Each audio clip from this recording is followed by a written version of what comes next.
Hey sports fans, welcome to the Cavalier Sports Report. I'm your host, Shawn Simpson, and joining me today from our 11-1 Ladies Cavalier soccer team is head coach Jim Schwab. Coach, welcome. Hey, thanks for having me. I'm so glad to have you here. So we could literally stack up your coaching accomplishments from floor to ceiling and go over those all day, but I'll let you off the hook. Yeah, please. But we don't want to bore any viewers today. Yeah, we don't want to bore anybody, No. so we'll just keep all that. So we'll just talk about the team this year instead. So the team is off to a remarkable start, 11-1. You just had a great win on Tuesday over Barton.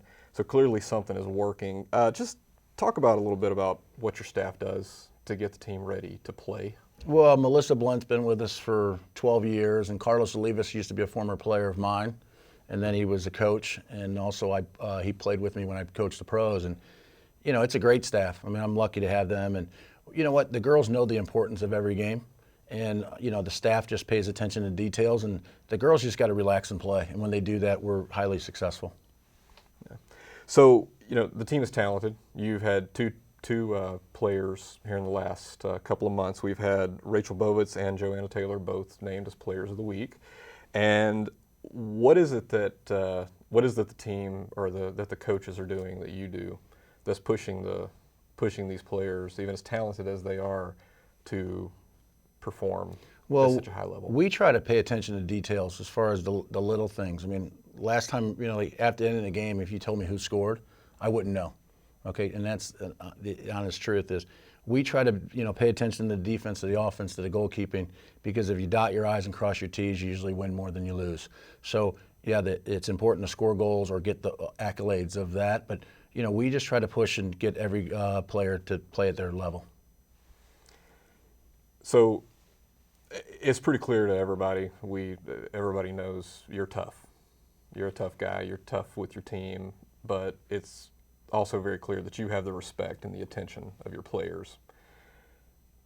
Besides being great soccer players, what is it that you stress to your players besides just being great athletes? Well, I think they got to appreciate, you know, everything that they've been given, okay, and also what they've earned. Respect is one thing, but, you know, the number one thing is I really don't get mad and upset if we put the energy and the effort in. After that, if we do those two things, you know, everything takes care of itself. And if we do that and we lose, you know, so be it. You know, the soccer gods didn't shine on us. But the big thing is work every day. All right, don't be satisfied with what you have. We really haven't done much this year. I mean, yes, we're 11-1. It's not about the record. It's about the end of the season and where we're going. Now, just this week, you guys broke into the top 20 rankings, and I know that you don't pay a lot of attention to stats, but you know, every coach says that. Every coach in the seats, when we talk about rankings, they'll say, I don't pay any attention to the stats. But is there some satisfaction? What satisfaction can you take, does your team take, in being recognized for their accomplishments and taking that accomplishment and building on it to continue the success through the season? Yeah, you know, we were ranked earlier and then we fell out. It's a big, you know what, it's important. Everybody goes, oh, it's not a big deal. It is a big deal, okay, just because it's validation of how hard these girls are working and how much of a special group they are. But the thing of it is, though, for how hard you can get in the rankings, you can get out that quick. And I remind them that they're not comfortable to where we're at. I think we've played very well so far, but we haven't met our expectations. I mean, where our level should be.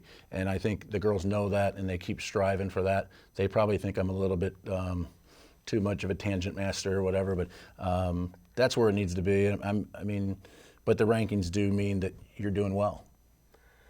So how hard are you working them to keep pushing that success? Because once you have success, it breeds success. And how hard are you going to continue to work them? If you look at the schedule and you look at the country schedules, we probably played the more games than any other team in the country.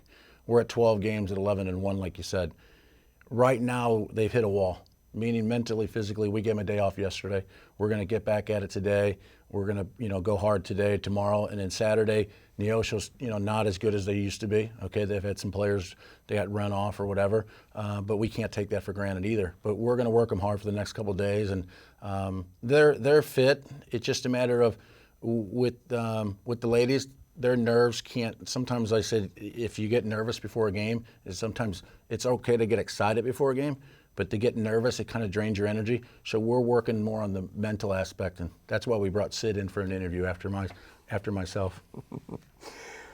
Now, one thing that I ask every coach who sits in that seat, because it's one of my favorite topics to hear really successful coaches discuss, and that is at what point, because you were a successful player, and you made a transition from being a player to being a coach kind of at the same time, but at what point did you know that you were going to be a coach, and did you want to be a coach? Well, this was back when Dan Daly, this is 28 years ago, 29 years ago, Dan was a good friend of mine, and I was playing professional soccer and had a lot of time on my hands, and I thought I wanted to get into coaching.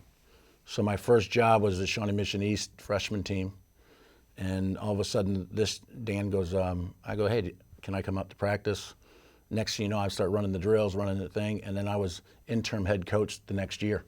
So I've always, I look back at all the coaches that I've been, fortunate to be under, and I've learned a little bit from all of them and try to put that spin and just put it on my own thing. But I guess as soon as I start coaching, it's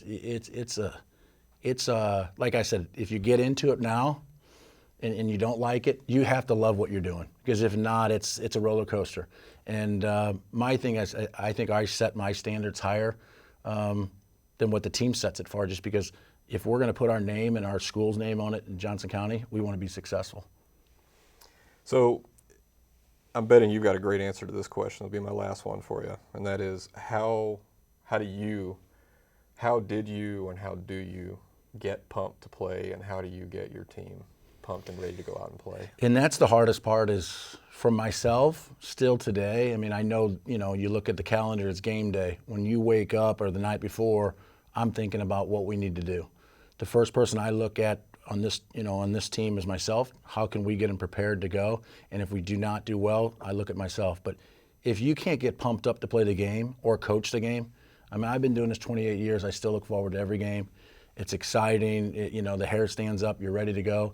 And the guys that are coaching, or ladies that are coaching, and if they don't feel that way, they shouldn't be coaching, because you can be an impact on these kids' life. Sid might tell you different, and our players might tell you different. Yeah, I push them. Okay, maybe my thing as a good coach is to push them to the next level, and that's all I can do. But yeah, to get excited to play and excited to coach, it's an easy. Whether you're tired, mentally, you gotta focus for 2 hours of your day, and I'm lucky to have the job I have. All right, well, Coach, good luck this Saturday against Neosho. Hey, thank you very much. You guys bring home another Lady Cavaliers win. I appreciate it. Thank you. All right, well, that's it for this edition of the Cavalier Sports Report. On behalf of the whole JCAV team, I'm Shawn Simpson.